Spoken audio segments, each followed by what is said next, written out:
গাজা উপত্যকায় ইসরায়েলের চলমান হামলায় লাশের সারি যখন দীর্ঘ হচ্ছে, শিশু থেকে বৃদ্ধ কেউই যখন ইসরায়েলি বর্বর হামলা থেকে রেহাই পাচ্ছে না, তখনও গাজা ইস্যু নিয়ে বোবা হয়ে রয়েছে আরব দেশগুলো।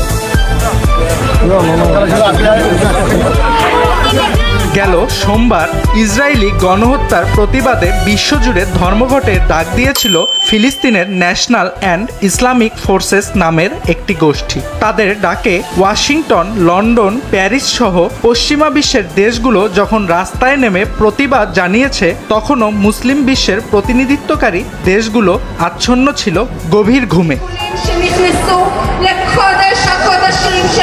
প্রশ্ন আসতেই পারে, কেন ইসরায়েলের বর্বরতা আরব রাষ্ট্রগুলোর নেতাদের মন গলাতে পারে না? কেন উগ্র ইহুদিবাদকে তারা বেমালুম সমর্থন করে যাচ্ছে?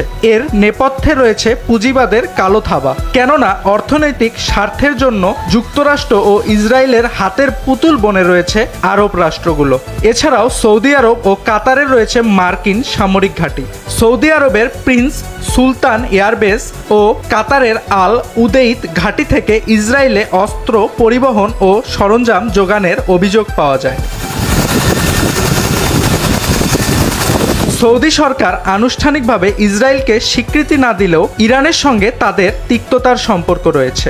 এ কারণে ইসরায়েলের সঙ্গে গোয়েন্দা তথ্য আদান প্রদান করে তারা। গেল বছর ইরানের ড্রোন ও ক্ষেপণাস্ত্র হামলা প্রতিহত করতে সৌদির আকাশসীমা ইসরায়েলি ও মার্কিন বিমানের জন্য উন্মুক্ত করেছিল তারা।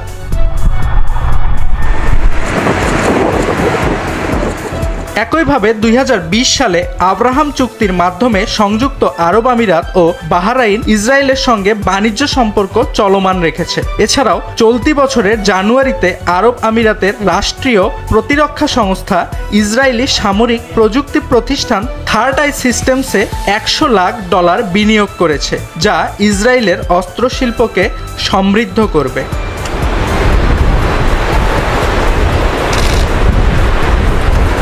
পাশাপাশি ফিলিস্তিনের পার্শ্ববর্তী দেশ মিশর ও জর্ডান ইসরায়েলের সঙ্গে শান্তি চুক্তি সম্পাদন করায় তারাও দেশটির সঙ্গে অর্থনৈতিক ও কূটনৈতিক সম্পর্ক বজায় রেখেছে। মিশর ২০২৪ সালে ইসরায়েলে প্রাকৃতিক গ্যাস রপ্তানি 12% বাড়িয়েছে, আর জর্ডান ফিলিস্তিনি শরণার্থীদের নিয়ন্ত্রণে ইসরায়েলের সঙ্গে কূটনৈতিক সম্পর্ক অব্যাহত রেখেছে। এটি ইসরায়েলকে আঞ্চলিকভাবে কর্তৃত্ববাদী ভূমিকা বজায় রাখতেও সহায়তা করছে।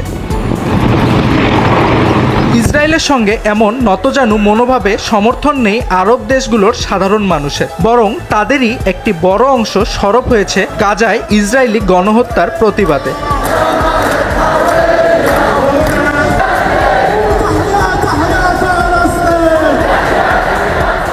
অর্ণব প্রসাদ, RTV।